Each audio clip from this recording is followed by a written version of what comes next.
So was ready? Good morning. Good morning, children.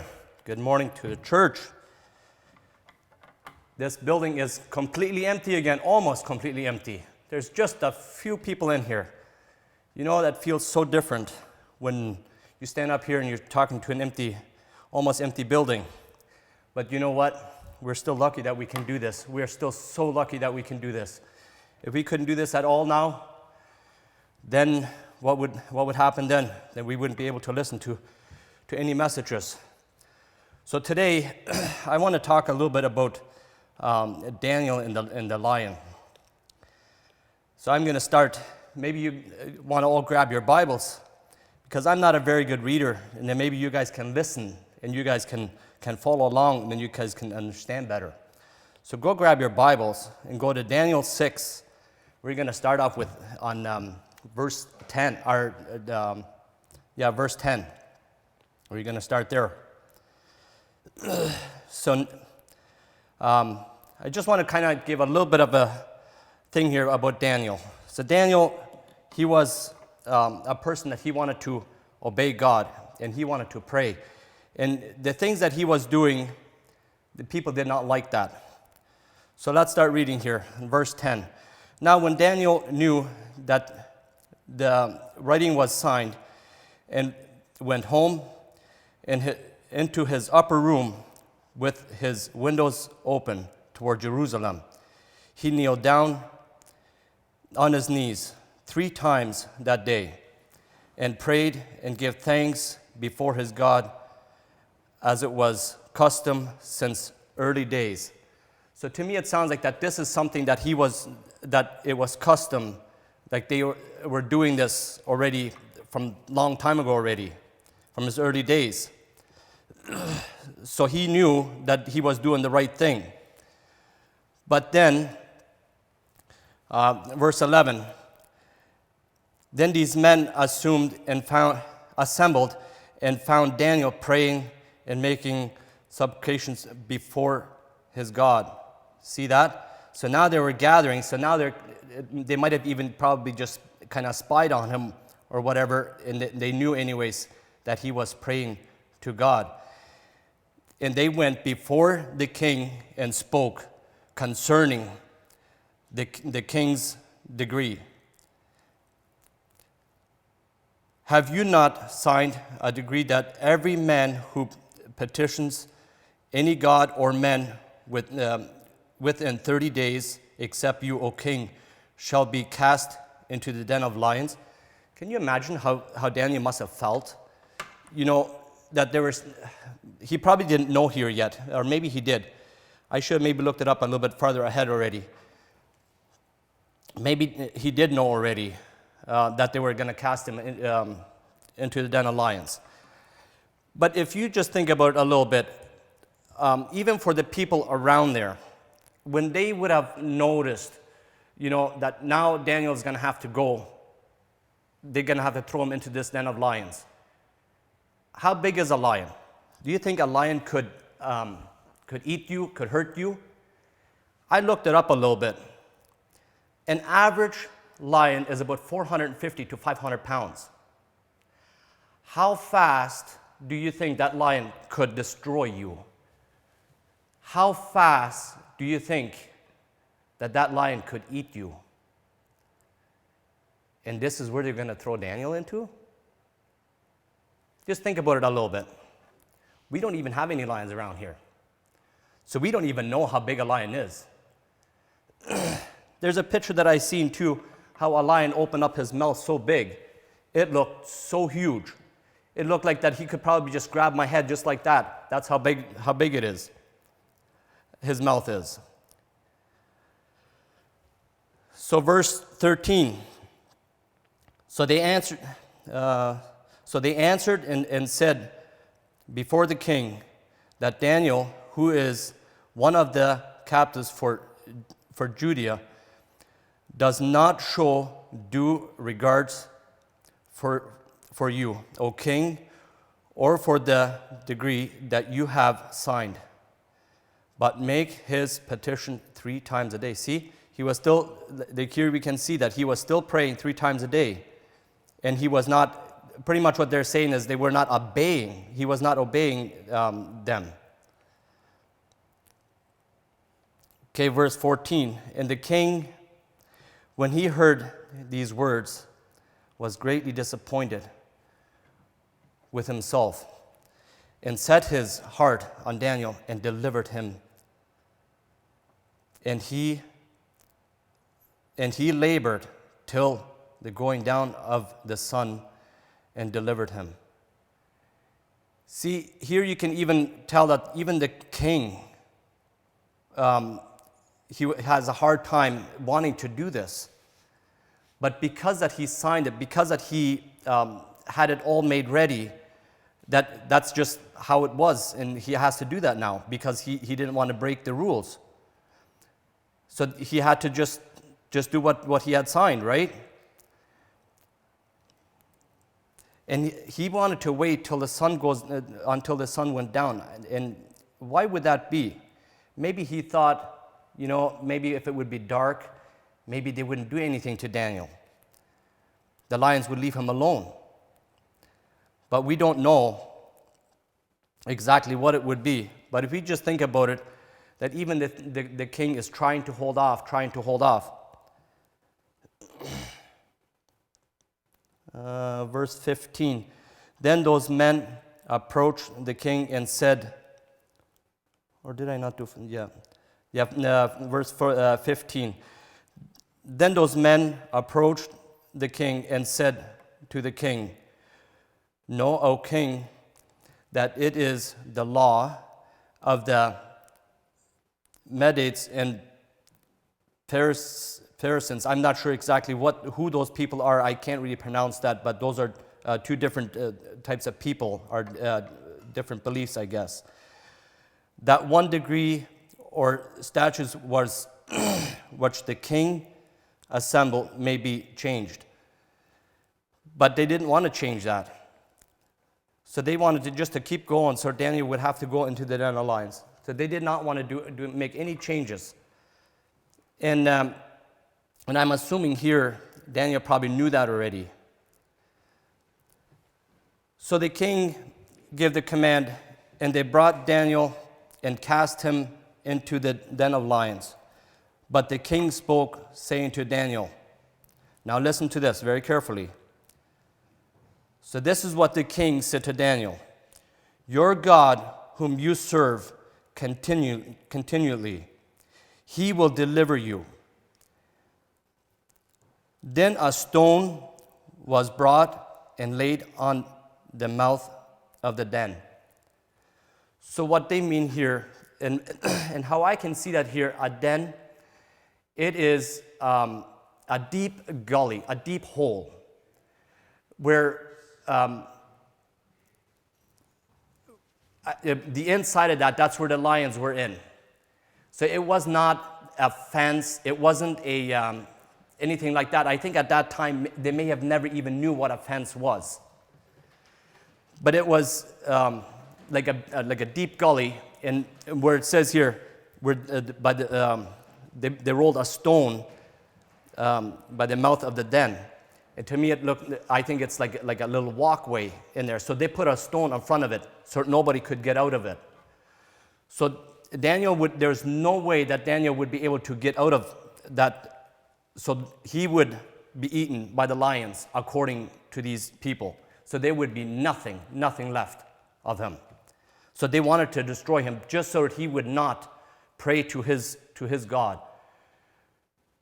So now, Daniel, I don't know if he would have been scared at that time, but I kind of doubt it, because Daniel, he really believed in God, and he believed that there could be a lot of miracles that could be happening. And the king sealed it with his own signed ring. So at that time, I don't think that they had a key, but to me, I think this here means that it was just like a key. And with the sign of his lords, that the purpose concerning Daniel might not be changed. So they were not going to change that. So here we're all the way up to where they're going to put Daniel into this den here, and these lions are going to destroy him. And if you think about it, there could have been, doesn't say there how many lions were in there. Was there 2, 3, 6, 12? But we know that there's more than one, because they were saying here with the lions, right? Now we're going to go on to verse 18.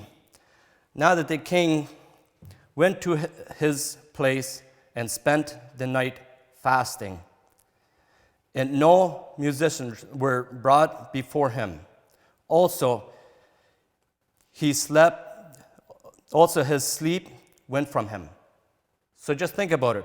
This is the king. The king, the one that actually had signed that he was, and that had made it so that he would go in there. But the king did not want that. And now we can hear that the king was fasting. Then also his sleep went from him. So he couldn't even sleep that night. So the king was concerned over Daniel, we can hear. Then the king arose very early in the morning and went in haste to the den of lions. See, can you see? He went over to and wanted to see Daniel. So he quickly ran over. And by the sound that he didn't even sleep yet. And so it was very early in the morning when he ran over, wanted to see if Daniel was still okay. And when he came to the den, he cried out with a lamenting voice to Daniel. The king spoke, saying to Daniel, Daniel, servant of the living God, has your God, whom you continually been able to deliver you from the lions? What do you think? What do you think Daniel would have said? Maybe he was in pain. You think those lions would have maybe eaten him or maybe hurt him? Let's see. Then Daniel said to the king, O king, live forever. This was Daniel saying that to the king, that he would live forever. My God sent angels and shut the lions' mouths. Look at that. So Daniel's God sent angels to shut the lions' mouth that they wouldn't even hurt him. So they have not hurt me, because I was found innocent before him. And also, O king, I have done no wrong before you. So if he has done nothing wrong, why would they have wanted to throw Daniel to the lions? Just because that he wanted to pray to God, not to the king. And I think that is how it is a lot now these days with our governments as well. I think there is so many people that are actually working for the governments, and probably even a lot of the policemen that don't really want to do what the government wants them to do, but they pretty much have no choice because that's their boss, and they're supposed to be obeying their boss, right? But really, if they could make changes, I am sure that they would. And that's kind of like what it is over here with this here. Okay, verse 23. Now the king was exceedingly glad for him and commanded that they should take Daniel up out of the den. See what I mean here? What I said before? I think it was just a big gully, because they said they're going to bring him up. They didn't say out or down. So he must have been, the lions must have been in one of those big gullies there.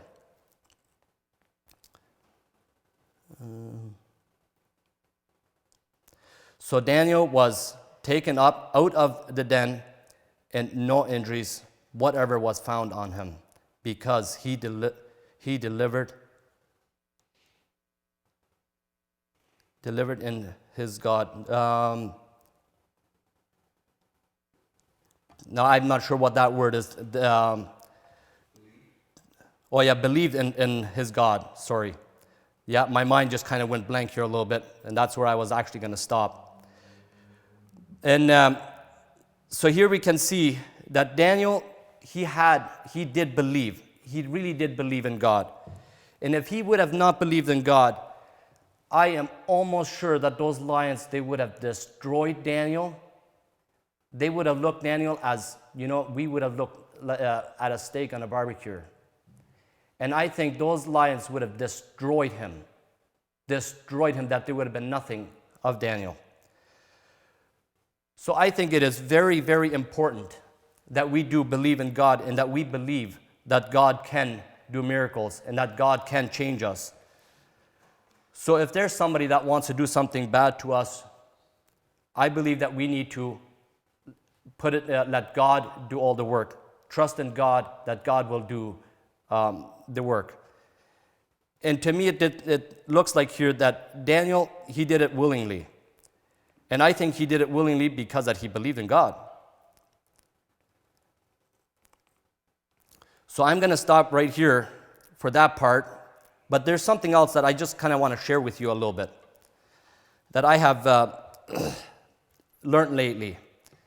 And I would ask all of you, even as adults, everybody, to kind of try this, see what you think of that, see what you can do, or what will happen. Have you ever prayed to God to search your heart? Just think about it a little bit. When God can fully get into your heart, and if you allow God, God knows your heart, but you also need to allow Him to enter your heart. So if you would I pray to God and tell Him, search my heart, what do you think that God will all find in your heart? Is there anything in your heart that shouldn't be in there? Just think about it. And when you pray that to God, that's actually a dangerous prayer. That's actually a dangerous prayer when you pray that. Because then you need to do that too. Because God is actually going to put things on your heart that you would have never thought before. He did to me. And I thought that was very amazing. And He made me look at things differently than I did before.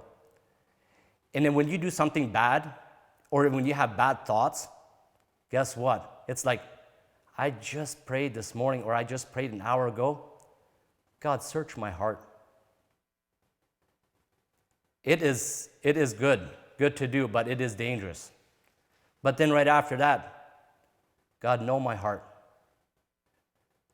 I invite you to know my heart. Because God knows all that already. But at the same time, if we put that out there and tell God, or ask God if He's going to do that for us, I think it's a lot more powerful than if we just, we pray and we tell God what to do. We think, God, I pray that I'm going to have a good day. Or I pray that you will give me a good day. Why are you telling God what to do? You ask Him. You don't tell Him. How often do we tell God what to do? How often do we say, God, I pray that today we're going to be doing this and this.